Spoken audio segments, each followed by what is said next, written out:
Hola, pues hoy quiero hablarte sobre el alma de María y cómo será traspasada por una espada.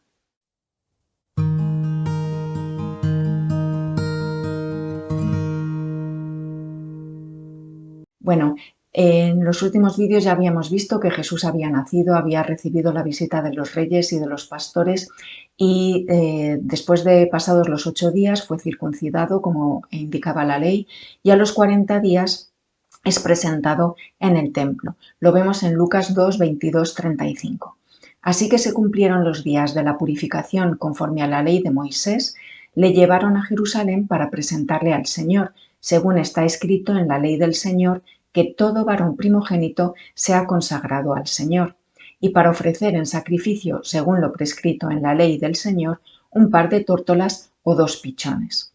Había en Jerusalén un hombre llamado Simeón, justo y piadoso, que esperaba la consolación de Israel, y el Espíritu Santo estaba en él.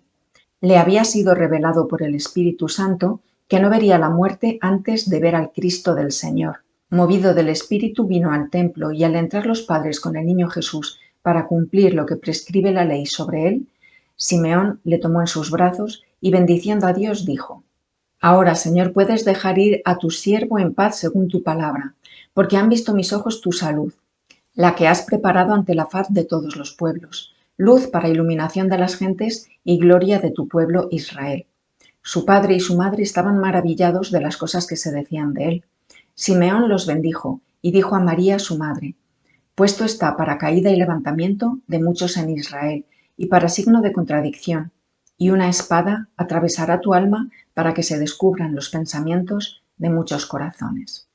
Bueno, como dice la Escritura, era costumbre presentar al niño al Señor, puesto que era el primogénito, y ya habíamos visto que primogénito no significa que fuese el primero de muchos hijos, sino que era la categoría que adquiría el primer hijo, el primero de todos, con independencia de que luego pudiese o no haber más. Y asimismo se ofrecían en sacrificio, según lo previsto en la ley, un par de tórtolas o 2 pichones.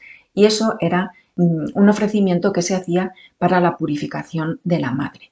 Porque habíamos visto que entre los judíos el derramamiento de sangre era un signo de impureza y durante el parto y luego durante los 40 días posteriores, lo que ahora nosotros llamamos puerperio, se producen flujos de sangre en la mujer.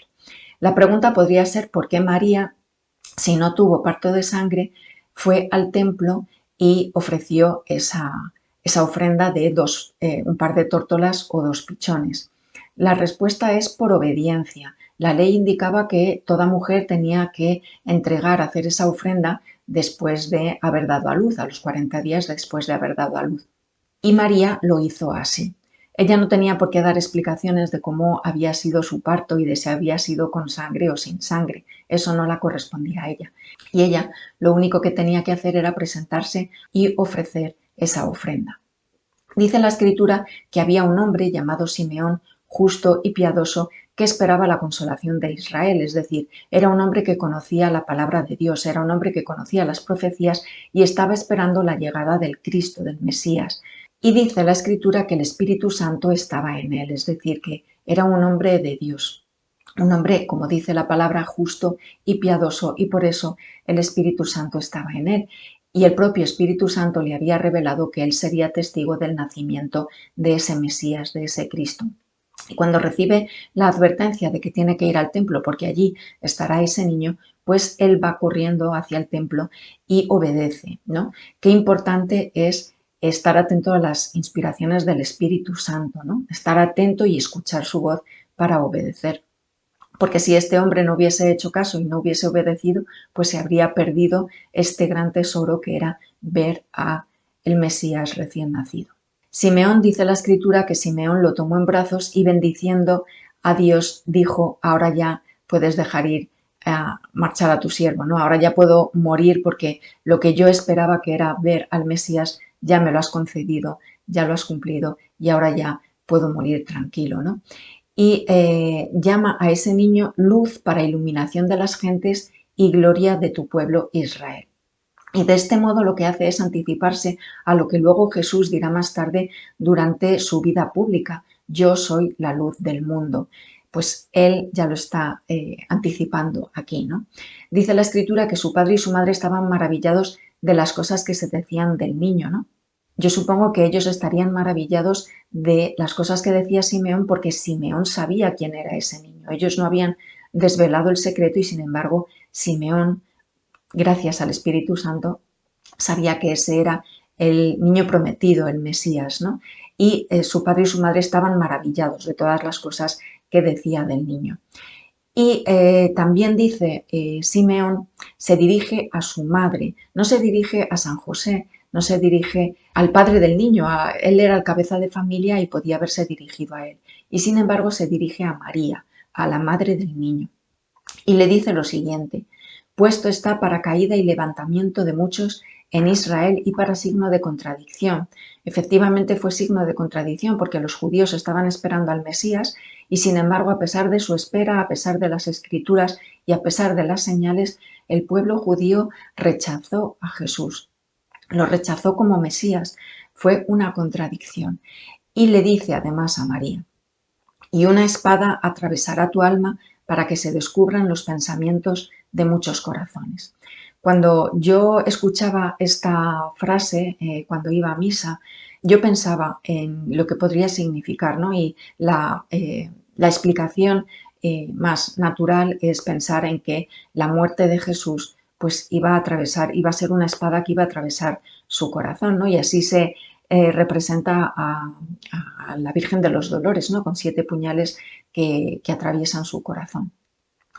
Pero yo tengo la experiencia de haberle encontrado otro significado, que es otro significado que también está dentro de las enseñanzas de la Iglesia, ¿no? Yo estaba hablando en una ocasión con una persona, estaba hablando de Dios, no recuerdo nada de lo que le estaba diciendo, ¿no? Pero le estaba comentando algo sobre Dios.